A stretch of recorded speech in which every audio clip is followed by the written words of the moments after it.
Hello student, आज हम लोग डिस्कस करेंगे साइकन के बारे में। तो साइकन किस फाइलम में रखा गया है? पोरीफेरा। पोरीफेरा आप जानते हैं, पोरीफेरा में जितने भी एनिमल रखे जाते हैं वह कैसे होते हैं? उसमें पोर होता है, यानी पोर मीन्स छिद्र होंगे, उनकी बॉडी में क्या होंगे? पोर्स होंगे। तो पोरीफेरा में और भी बहुत सारे एनिमल्स हैं, जैसे स्पॉन्जिया, यू स्पॉन्जिया, साइकन। तो आज हम लोग स्टडी कर रहे हैं साइकन की, क्योंकि आपके सिलेबस में क्या है? साइकन है। तो साइकन को किस फाइलम में रखा गया है? सिस्टमेटिक इनकी पोजीशन हम देखें तो क्या है, यानी इनका क्लासिफिकेशन अगर हम देख लें तो किस फाइलम में ये रखे गए हैं? पोरीफेरा में रखा गया है। और किस क्लास में रखा गया है? कल्केरिया क्लास में रखा गया है। अब बहुत सारे इसमें जो साइकन है, इसमें बहुत सारे स्पिक्यूल्स होते हैं। तो ये डिफरेंट डिफरेंट इनके जो स्पिक्यूल का फॉर्मेशन होता है, जो कंटिकाएं होती हैं, स्पिक्यूल्स मीन्स कंटिकाएं, तो इनके जो फॉर्मेशन होता है वो डिफरेंट डिफरेंट उससे मटेरियल से बनते हैं। जैसे सिलिका के बने होते हैं, कैल्शियम कार्बोनेट के बने होते हैं। तो कैलकेरिया में कौन से स्पिक्यूल्स वाले रखे गए हैं? कैलकेरिया में जो कैल्शियम कार्बोनेट के स्पिक्यूल सिक्रीट होते हैं वो रखा जाता है। तो इनका शेप कैसा होता है, आज हम लोग इनकी मॉर्फोलॉजी या एक्सटर्नल स्ट्रक्चर या फीचर्स हम लोग इनके बारे में डिस्कस करेंगे। तो साइकन को और भी क्या कहते हैं? ये कहाँ पाया जाता है? साइकन जो है समुद्र में पाया जाने वाला कैलकेरियस स्पंज है। कैलकेरियस स्पंज मैंने बताया अभी, जिसमें स्पिक्यूल्स जो है वो किसके बने हैं? कैल्शियम कार्बोनेट के बने हैं।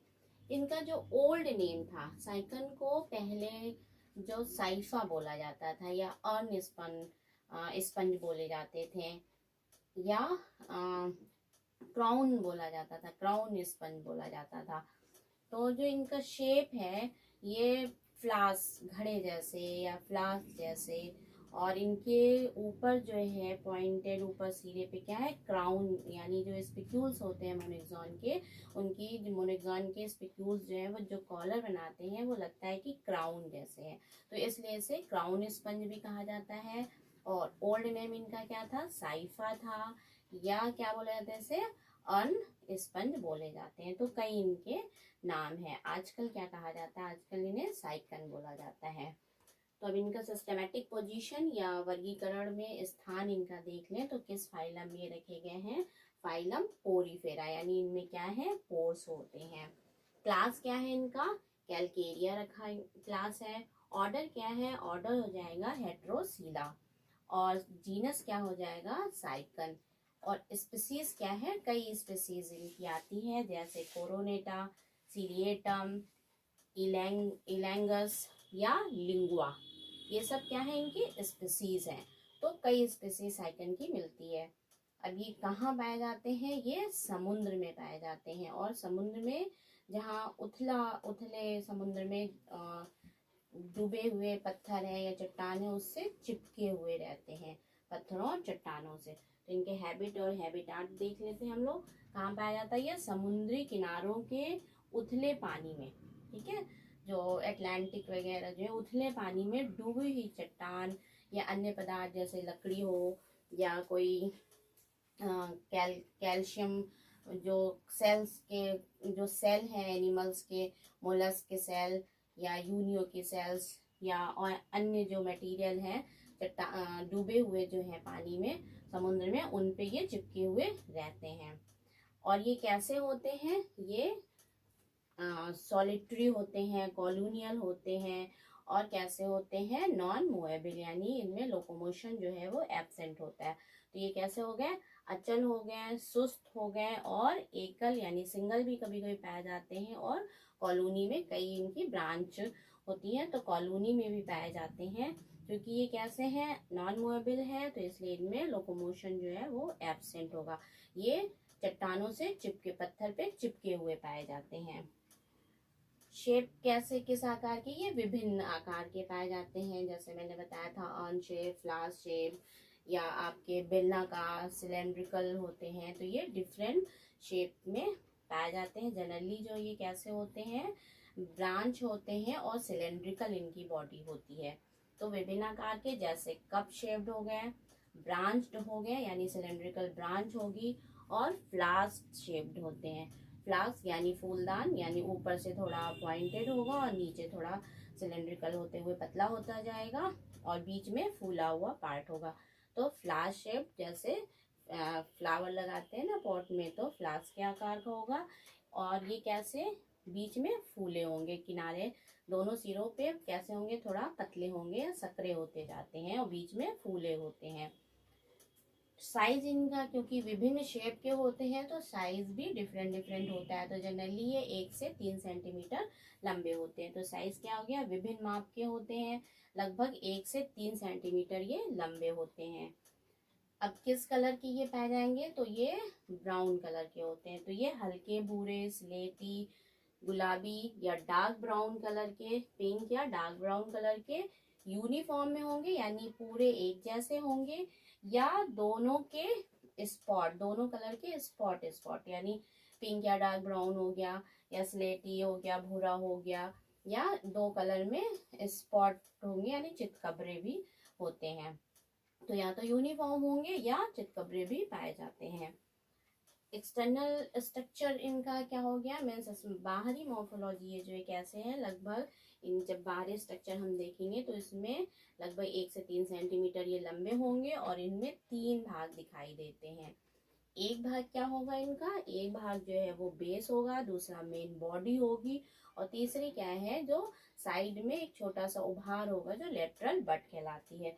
तो इस एक्सटर्नल मॉर्फोलॉजी में हमें क्या दिखते हैं, 3 भाग दिखाई देते हैं। एक क्या हो गया बेस, दूसरी मेन बॉडी, ये कैसी है, सिलेंड्रिकल है, और तीसरा क्या हो गया, लेटरल बड हो गई। कलर इनका कैसा हो गया था, भूरा या लाइट ब्राउन, या कभी कभी स्पॉट होने, स्पॉट जैसे पाए जाते थे, यानी कि चितकबरे भी होते थे। सेलुलर ऑर्गेनाइजेशन यानी कोश की संगठन इनका कैसा है, इनमें कई तरह की सेल्स पाई जाती हैं। इनकी बॉडी में अनेक प्रकार की सेल्स पाई जाती हैं। इनकी बॉडी अनेक प्रकार की सेल्स से बनी होती है, लेकिन वो सेल्स आपस में मिलकर टिश्यू नहीं बनाती हैं। यानी अलग अलग सेल्स जो इनका आपस में कोऑर्डिनेशन नहीं होता है, हर सेल जो है अलग अलग फंक्शन करती है। तो शारीर संगठन जो है इनका कैसा होता है, सेलुलर ग्रेड यानी कोश की स्तर का होता है, यानी हर सेल अपना अलग अलग फंक्शन करती है। तो कैसा हो गया इनका सेलुलर ऑर्गेनाइजेशन, सेलुलर ग्रेड का होता है या कोश की स्तर का होता है। सभी सेल जो है वो कैसी हैं, सेलुलर ग्रेड मीन्स क्या हुआ, सभी सेल स्वतंत्र होंगी, यानी उनका फंक्शन जो है सभी सेल का अलग होगा, सभी सेल्स अलग अलग कार्य करेंगी। जब अलग अलग कार्य करेंगी तो इन्हें क्या कहते हैं, डिवीजन ऑफ लेबर। तो डिवीजन ऑफ लेबर इसमें पाया जाता है, यानी सभी सेल जो है अपना अलग अलग फंक्शन करती हैं और इनमें कोऑर्डिनेशन नहीं होता है। ये सभी सेल्स जो हैं ये लेयर बनाती हैं, यानी टिश्यू तो नहीं बनाएंगी, लेकिन क्या है, अरेंज होके लेयर बना लेती हैं। तो सभी सेल जो है वो लेयर बना लेती हैं इस तरह से। इसमें इनकी जो बॉडी स्तर होता है या देह भित्ति जो होती है, इनकी बॉडी वॉल जो होगी वो कैसी हो जाएगी, 2 लेयर की बनेगी, यानी बॉडी लेयर जो है वो 2 टाइप की होगी। एक कौन सी, इक्टोडर्म लेयर, और दूसरी कैसी होगी, इंडोडर्म लेयर। तो अब यहाँ पे हम थोड़ा सा अभी इसका इक्टोडर्म इंडोडर्म डिटेल से बताने से पहले हम इनकी मॉर्फोलॉजी बता दें, पहले फिगर से भी आपको दिखा दें कि कैसे हैं। जो एक्सटर्नल जो फीचर दिख रहा है वो इसमें कैसे इनकी बॉडी जो है वो, इसमें कितने पार्ट्स दिखाई दे रहे हैं आपके, 3 पार्ट। एक तो ये बेस हो गया, ठीक, और दूसरा क्या है, ये लेटरल स्वेलिंग पार्ट हो गया और लेटरल बड हो गई, और क्या दिख रहा है आपको, ये सिलेंड्रिकल बॉडी हो गया।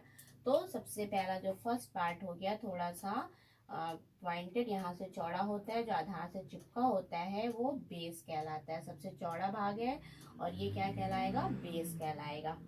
बेस से एक सिलेंड्रिकल, सबसे इलोंगेटेड जो लंबा पार्ट है, सिलेंड्रिकल है, वो क्या है, मेन इसकी बॉडी है। इस मेन बॉडी कैसी है, सिलेंड्रिकल हो गई और इलोंगेटेड हो गई। इस बॉडी में साइड में थोड़ा सा उभरा हुआ पार्ट होता है, यानी न्यू कॉलोनी जो है यहाँ से ग्रो करती है। तो इस उभरे हुए पार्ट को क्या कहते हैं, लेटरल बड कहते हैं। अब जो इनकी मेन बॉडी है यानी जो सिलेंड्रिकल बॉडी है उसमें आगे की तरफ पॉइंटेड होती है। और ये मोनोएक्सॉन स्पिक्यूल्स, ये सारे क्या है, मोनोएक्सॉन स्पिक्यूल्स हैं। तो ये फ्रिंज बनाती है, मोनोएक्सॉन स्पिक्यूल से फ्रिंज बना लेंगी। और ये स्पिक्यूल्स जो है एक ओपनिंग को घेरे रहेंगे, एक छिद्र को घेरे रहती हैं, जिसे क्या बोलते हैं, ऑस्कुलम कहते हैं। अब इनकी बॉडी पे, इनकी जो बॉडी है उसमें क्या है, बहुत सारे स्पिक्यूल्स, ये सब आप देख रहे हैं आड़े तिरछे बेड़े, ये सब क्या है, डिफरेंट टाइप के स्पिक्यूल्स है या कंटिकाएं हैं। इन लेयर्स में क्या, इनकी लेयर्स जो होगी वो इक्टोडर्म और इंडोडर्म की बनी होती है। इसमें स्पिक्यूल्स जो है वो धसे हुए हैं। और क्या है, इसमें छोटे छोटे, बॉडी में इनके छोटे छोटे क्या है, छिद्र पाए जाते हैं, जिसे क्या बोलते हैं, ऑस्टिया। तो ये ओपनिंग, ये रेड रेड कलर के आप देख रहे हैं, ये छिद्र हैं छोटे छोटे, ये क्या हो गया, ऑस्टिया। तो इस तरह से इसमें दो तरह के छिद्र पाए गए। एक क्या, जो छोटे छोटे हैं पूरे बॉडी सरफेस पे, वो क्या हो गया, ऑस्टिया कहलाता है। और एक जो बड़ा छिद्र है, जो आगे है, पॉइंटेड है और मोनोएक्सॉन स्पिक्यूल से घिरा हुआ है, उसे क्या बोलते हैं, ऑस्कुलम। तो इस तरह से दो छिद्र हो गए, एक ऑस्टिया का और एक ऑस्कुलम का। और यहाँ पे बेस से थोड़ा सा नीचे एडहेसिव डिस्क, एक चौड़ी सी डिस्क होती है, जिसे बोलते हैं एडहेसिव डिस्क बोला जाता है। ये सबस्ट्रेटम से चिपकाने का काम करती है साइकन को। यानी साइकन जो है वो एडहेसिव डिस्क से किसी भी सबस्ट्रेटम से, जैसे चट्टान है या लकड़ी है, उससे चिपका हुआ पानी में डूबा रहता है। अब इनका हम डिटेल देख लें, लेयर, बॉडी लेयर का डिटेल देख लें।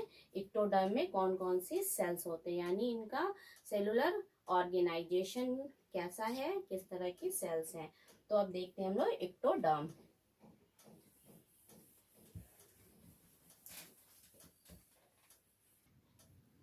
इंडोडर्म जो थी लेयर, बॉडी लेयर दो लेयर थी, एक इक्टोडर्म और इंडोडर्म। तो इक्टोडर्म में क्या क्या चीजें थी, इक्टोडर्म में दो तरह की सेल्स पाई गई। तो ये बॉडी लेयर हो गई इक्टोडर्म की। तो इसमें क्या है, एक पिनेकोसाइट सेल और दूसरी प्रोसोसाइट सेल्स। तो प्रोसोसाइट सेल्स और पिनेको सेल्स, दो तरह की इसमें सेल्स पाई जाती है, किसमें, इक्टोडर्म में। तो पिनेकोसाइट सेल्स जो है वो कैसी होती है, चपटी होती है और पॉलीगोनल होती है। और इसमें क्या है, नीचे की साइड जो है वो न्यूक्लियस होता है। ये कैसी हो गई, चपटी हो गई, पॉलीगोनल हो गई, और नीचे की तरफ जो है वो न्यूक्लियस पाया जाता है इसमें। एक सेल्स जो है ये दूसरे सेल्स से जब जुड़ती हैं तो बीच में कोई इनके स्पेस नहीं होता है। तो ये सेल में किनारे किनारे जो लेयर्स होती हैं, और बाहरी बॉडी के बाहर सरफेस पे और अंदर सरफेस पे, दोनों में ये सेल्स पाई जाती हैं। तो जो बाहर सरफेस पे पाई जा रही है, तो जब एक सेल दूसरे सेल से जुड़ी होती है तो इसमें बीच में कोई इंटरनल स्पेस नहीं होता है। तो इसमें क्या, इंटरनल स्पेस एब्सेंट होता है। अब ये दो तरह की जो बाहर सेल बॉडी के बाहर सरफेस पे पाई जाती है उससे क्या बोलते हैं, एक्सोपिनेकोसाइट बोला जाता है। जो अंदर बॉडी के अंदर लेयर यानी मिसोग्लिया में भी धसी रहती हैं, तो उन्हें क्या बोलते हैं, इंडोपिनेकोसाइट सेल्स बोले जाते हैं। तो ये जो है वो कैसी है, पॉलीगोनल है, और बॉडी के जो बाहरी सरफेस उस पर पाई जा रही है, और बीच में अंदर यानी आंतरिक सरफेस और बीच बीच में भी पाई जाती है। तो जो बाहर है वो एक्सोपिनेकोसाइट और जो अंदर है वो इंडोपिनेकोसाइट। प्रोसाइट सेल्स जो है वो कैसी होती हैं, प्रोसाइट सेल जो है वो ओवल होती हैं, और इनके जो सीडोपोडिया है वो कैसे हैं, ब्लंट है। ये जो सीडोपोडिया है वो ब्लंट होता है। और इसमें बीच में है जो एक ट्यूबुलर स्ट्रक्चर पाया जाता है, जिसे प्रोसोपाइल बोला जाता है। तो बीच में एक ट्यूबुलर स्ट्रक्चर है जिसे क्या आप कहते हैं, प्रोसोपाइल कहते हैं। वो ट्यूबुलर स्ट्रक्चर एक पोर से खुला रहता है, मीन्स पोर के द्वारा ओपनिंग से खुला रहता है, जिससे ये पोर्स हो गया। और ये किसके फॉर्मेशन में हेल्प करती है, यानी ऑस्टिया। ऑस्टिया का जो फॉर्मेशन होता है वो प्रोसाइट सेल से होता है। तो ये ऑस्टिया के फॉर्मेशन में हेल्प करती हैं। तो ये तो थी इक्टोडर्म में दो सेल्स हो गई। दूसरी सेल्स क्या थी आपकी, दूसरी सेल्स जो थी वो इंडोडर्म थी। लेयर जो है वो इंडोडर्म है। तो इक्टोडर्म और इंडोडर्म लेयर जो है वो दोनों के बीच में एक जेलेटिनस मटेरियल होता है जिससे वो चिपकी रहती है, यानी इक्टोडर्म और इंडोडर्म जेलेटिनस मटेरियल से चिपकी रहती हैं, और उसे क्या बोलते हैं, मीजेनकाइमा। यानी तीसरी जो है वो क्या हो गई, बीच में क्या हो गई, मिडिल में मीजेनकाइमा। ठीक, तो ये कैसा है, जेलेटिनस है, जो किसको, इंडोडर्म और एक्टोडर्म को आपस में सटाया रहता है। तो अब हम देखते हैं कि इंडोडर्म में कौन कौन सी सेल्स होती है। तो इंडोडर्म देख लें। इंडोडर्म में जो इंडोडर्म जो लेयर थी, इसमें कौन सी सेल्स होती हैं, कोइनोसाइट सेल्स या कॉलर सेल्स, जिन्हें क्या कहते हैं, कीप कोशिका कहते हैं। तो कॉलर सेल इसका नाम क्यों पड़ा, क्योंकि इस सेल में ये कैसी होती हैं, ओवल होती हैं, और इसके ऊपर एक कॉलर जैसा, ये देख रहे हैं आप, ये कॉलर जैसा जो प्रोटोप्लाज्मिक इनका इस प्रोटोप्लाज्मिक जो है वो फिंगर लाइक प्रोजेक्शन बना लेता है, जिससे ये कॉलर बना लेती हैं, इसलिए इसे कॉलर सेल भी कहते हैं। और कीप की तरह होती हैं, तो इसलिए इसे कीप कोशिका भी कहते हैं। तो ये कहाँ पाई जा रही है, इंडोडर्म में जो सेल है वो कौन सी सेल्स हो गई, कोइनोसाइट सेल्स या कॉलर सेल या कीप कोशिका। तो ये कैसी हो गई, ओवल होती है, जिनमें मीजेनकाइमा में धसी रहती है, और ये जो कीप कोशिका या कोइनोसाइट सेल्स है, अंदर की तरफ जो पैरागैस्ट्रिक कैविटी होती है उसमें ये पाई जाती हैं। मीन्स जो साइकन की बॉडी थी, तो साइकन की बॉडी अंदर की तरफ यहाँ पे ये सारी जो है, ये बीच में ये पैरागैस्ट्रिक कैविटी हो गई, ये सारी कीप कोशिकाएं मीन्स अंदर की तरफ, ये इस तरह से बीच में पैरागैस्ट्रिक कैविटी की जो अंदर की तरफ लेयर है, उस अंदर की लेयर बनाती हैं। इनमें क्या क्या चीजें होती हैं, इनमें न्यूक्लियस होते हैं, फूड वैक्यूल होती हैं, एक दो ग्रैन्यूल्स हो गए, जैसे ब्रोफेरोप्लास्ट हो गए, बेसल ग्रैन्यूल हो गया, उनसे एक फ्लैजिला निकला रहता है, और एक राइजोम होते हैं, राइजोप्लास्ट होते हैं, और क्या है, रिजर्व फूड पाए जाते हैं, और फूड वैक्यूल होते हैं। तो ये कैसा हो गया, ओवल शेप्ड होती है, इसमें बीच में एक बड़ा न्यूक्लियस पाया जाता है, और जो इनकी बॉडी जो है वो किससे गिरी है, प्लाज्मा लेमा से। यानी ये जो सेल्स है किससे गिरी हुई है, प्लाज्मा लेमा से गिरी होती है। बीच में क्या है, इनके प्रोटोप्लाज्म या साइटोप्लाज्म भरा रहता है। ये प्रोटोप्लाज्म जो है वो फिंगर लाइक दो तीन जो है प्रोसेस निकले रहते हैं, फिंगर लाइक प्रोसेस निकाल लेते हैं, जिसे क्या कहते हैं, प्रोटोप्लाज्मिक प्रोसेस बोला जाता है। इनमें फूड जो है कुछ ग्रेन्यूल्स पाए जाते हैं, जो रिजर्व फूड ग्रेन्यूल्स कहलाते हैं। तो रिजर्व फूड ग्रेन्यूल्स इसमें प्रेजेंट रहते हैं। और कुछ क्या है, फूड वैक्यूल, यानी कि उसमें एक और दूसरी वैक्यूल पाई जाती है, जिनके अंदर कुछ फूड जो है वो रहता है, इसलिए इसे फूड वैक्यूल कहते हैं। तो इसमें एक फूड वैक्यूल पाई जाती है। न्यूक्लियस से थोड़ा ऊपर एक ग्रेन्यूल होता है, जिसे कहते हैं ब्रोफेलोप्लास्ट। न्यूक्लियस से थोड़ा सा ऊपर एक ग्रेन्यूल है, जिसे कहते हैं ब्रोफेलोप्लास्ट। उससे ब्रोफेलोप्लास्ट जो है वो किससे जुड़ा होता है, राइजोप्लास्ट। ये जो देख रहे हैं राइजोप्लास्ट से निकला रहेगा। और उससे थोड़ा ऊपर क्या है, काइनेटो प्लास्ट होगा या बेसल ग्रेन्यूल। एक ग्रेन्यूल होता है, जो दूसरा ग्रेन्यूल है उसे हम क्या कहेंगे, बेसल ग्रेन्यूल या काइनेटोप्लास्ट बोलते हैं। इनसे एक लंबा फ्लैजिलम निकला रहता है, बेसल ग्रेन्यूल से होके एक लंबा फ्लैजिलम निकला होगा बाहर की तरफ। और इनका जो प्रोटोप्लाज्म है वो फिंगर लाइक प्रोजेक्शन बना लेता है, कई फोल्ड करके फिंगर लाइक प्रोजेक्शन बना लेता है, जिसे बोलते हैं माइक्रोवेलाई या प्रोटोप्लाज्मिक टेंटिकल्स। तो ये क्या आएंगे, माइक्रोविलाई हो गए या प्रोटोप्लाज्मिक टेंटिकल्स हो गए। तो ये माइक्रोविलाई आपस में ट्रांसफर प्रोजेक्शन, ये आप देख रहे हैं आपस में दोनों माइक्रोविलाई जैसे जुड़े हुए हैं, तो ये आपस में ट्रांसफर प्रोजेक्शन से जुड़े रहते हैं।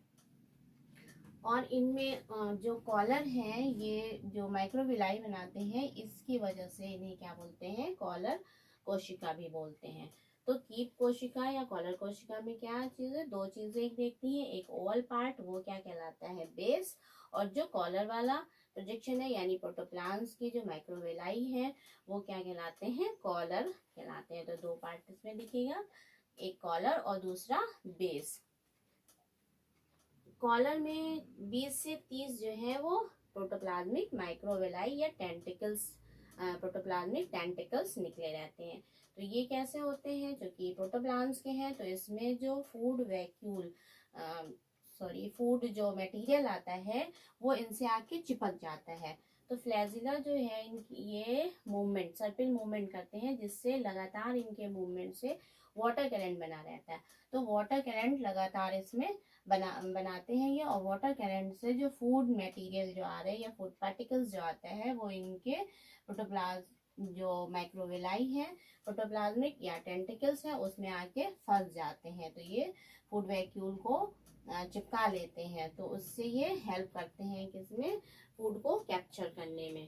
तो इनका फंक्शन क्या हो गया, कीट कोशिकाओं के जो फ्लैजिलम है वो लगातार गति करते रहते हैं, जिससे कि वाटर करंट बनता है, और उस वाटर करंट से फूड पार्टिकल जो है वो अंदर कॉलर में जाके फंस जाता है।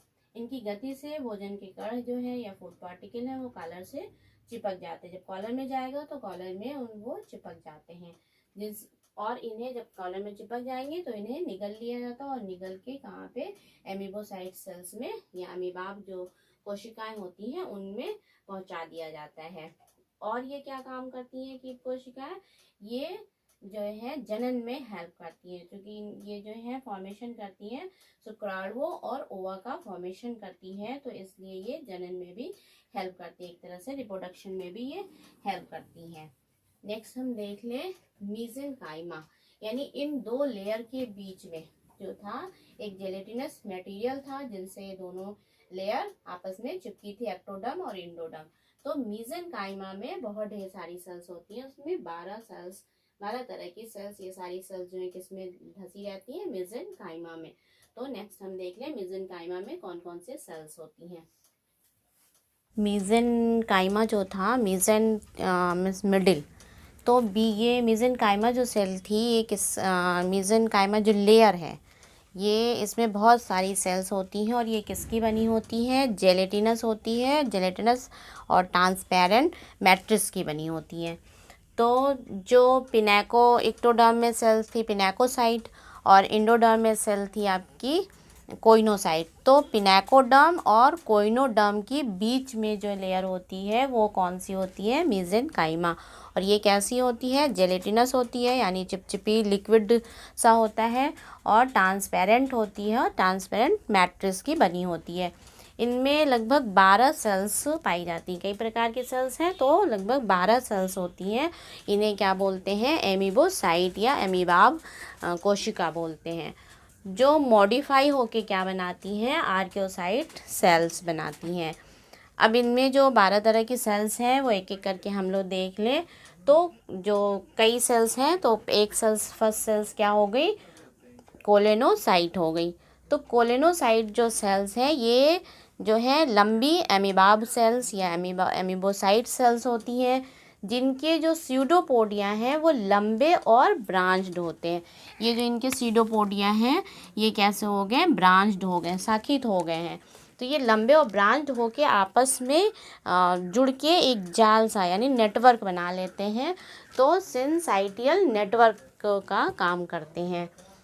जो ये फंक्शन, जो नेटवर्क आपस में बना लेंगे तो ये फंक्शन क्या करेंगे, जो स्पिक्यूल्स हैं उनको ये के बीच में जो गैपिंग होती है उनको भरने का काम करते हैं। उस स्पिक्यूल्स जो है उन्हें स्पिक्यूल्स को फंसा लेते हैं। क्रोमोसाइट सेल्स, नेक्स्ट टाइप की सेल्स क्या है, क्रोमोसाइट। क्रोमो मीन्स होता है कलर, तो इसमें पिगमेंट पाए जाते हैं, कलर के पिगमेंट पाए जाते हैं, जैसे बोलते हैं क्रोमोसाइट। तो ये भी अमीबाब सेल्स हैं, और इनके स्यूडोपोडिया हैं ये ब्रांच ना होके कैसे हो जाते हैं, ब्लंट, यानी मुथरे हो जाते हैं, यहाँ से मोटे, ब्रांच नहीं होंगे, कैसे होंगे, ब्लंट हो जाएंगे। और ये इनमें क्या पाए गए हैं, पिगमेंट होने की वजह से ये साइकन को कलर प्रदान करते हैं। तो यह साइकन की बॉडी में रंग के लिए जिम्मेदार होते हैं। जो साइकन डार्क ब्राउन, लाइट ब्राउन या पिंक कलर के होते हैं वो किसकी वजह से, इनमें पिगमेंट पाए जाते हैं, जो क्रोमोसाइट सेल्स की वजह से होते हैं। थियोसाइट सेल्स, थियोसाइट जो सेल्स होती हैं इनकी जो स्यूडोपोडिया हैं ये पॉलीगोनल होते हैं, और इनके बीच में एक बड़ा सा न्यूक्लियस पाया जाता है, और इनमें जो है रिजर्व फूड होता है।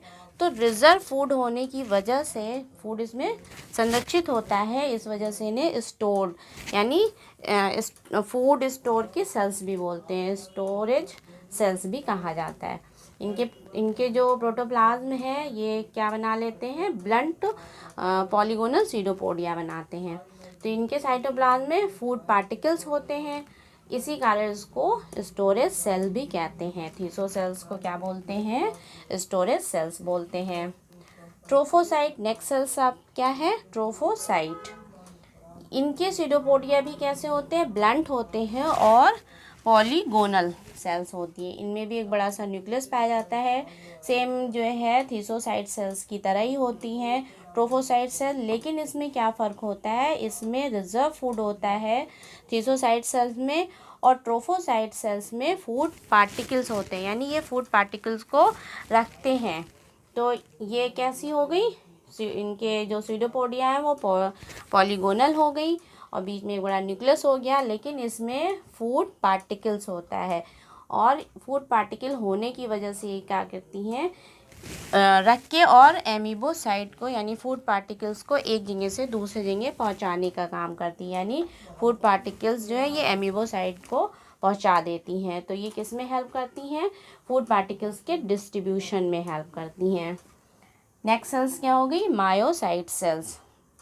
ये कैसी हो गई, फ्यूजिफॉर्म या स्पैंडल शेप। तो ये कैसी है, फ्यूजिफॉर्म हो गई या स्पैंडल शेप होती है। इसमें नीचे की तरफ एक न्यूक्लियस होता है और ये जो छिद्र होते हैं साइकन की बॉडी में, जैसे ऑस्टिया है या ऑस्कुलम है, वहाँ पे ये जुड़ के उस छिद्र को यानी उस ओपनिंग को रेगुलेट करती हैं, नियंत्रित करती हैं। तो ये कैसी हो गई, myocyte sales spindle, fusiform, contractile यानी संकुचनशील होती है। और ये जो है ऑस्टिया और ऑस्कुलम के पास पाई जाती हैं और उनके छिद्र को कंट्रोल करती हैं। और छिद्र को कंट्रोल करती है यानी स्फिंक्टर का काम यानी अवरोधनी का काम करती है, जिससे कि छिद्र जब ज़रूरत होती है तो वो ऑस्कुलम का जो ओपनिंग है वो बड़ी हो जाती है और नहीं तो फिर बंद हो जाएगी। जब ज़रूरत नहीं होगी तो ऑस्कुलम की ओपनिंग बंद कर देंगी। नेक्स्ट सेल है ग्लैंड सेल्स। ये ग्लैंड सेल्स कैसी होती है, इलोंगेटेड, लंबी होती है और साइकन के आधार पे यानी बेस पे ये पाई जाती हैं। और ये चिपचिपा स्टिकी सिक्रीशन इनसे सिक्रीट होता है, जिससे ये साइकन को किसी सबस्टेशन से सटाने का काम करती हैं। तो ये साइकन को किसी आधार से चिपकाने का काम करती हैं और ये कहाँ पाई जाती हैं, साइकन के बेस में, नीचे बेस में ये पाई जाती हैं। तो ये पदार्थ कैसा, स्टिकी पदार्थ सिक्रीट करती हैं, जिससे जंतु जो है वो आधार से चिपकाने में चिपक जाता है, तो हेल्प करती है। नेक्स्ट सेल हम देख लेते हैं।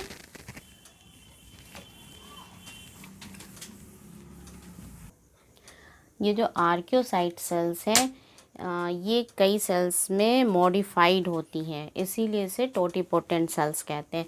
आर्कियोसाइट सेल्स ये एमीबॉयड सेल्स ही हैं, लेकिन इनके सीडोपोडिया जो होते हैं वो ब्लंट टाइप के यानी मुथरे होते हैं। लंबे सीडोपोडिया और ब्लंट मुथरे टाइप के सीडोपोडिया होते हैं और इसमें एक बड़ा सा न्यूक्लियस होता है और फूड वैक्यूल होती है। इनके साइटोप्लाज्म में फूड वैक्यूल पाई जाती हैं। ये आर्कियोसाइट सेल्स डिवाइड होती हैं और डिवाइड होने से जो नई डॉटर सेल्स बनती हैं वो जो नई डॉटर सेल्स बनी है वो अन्य सेल्स में, ये जो 12 तरह के सेल्स हैं उनमें वो रूपांतरित हो जाती हैं, उनमें से कोई भी सेल्स बना लेती हैं। इसीलिए इस सेल्स को, आर्कियोसाइट सेल्स को टोटिपोटेंट सेल कहते हैं।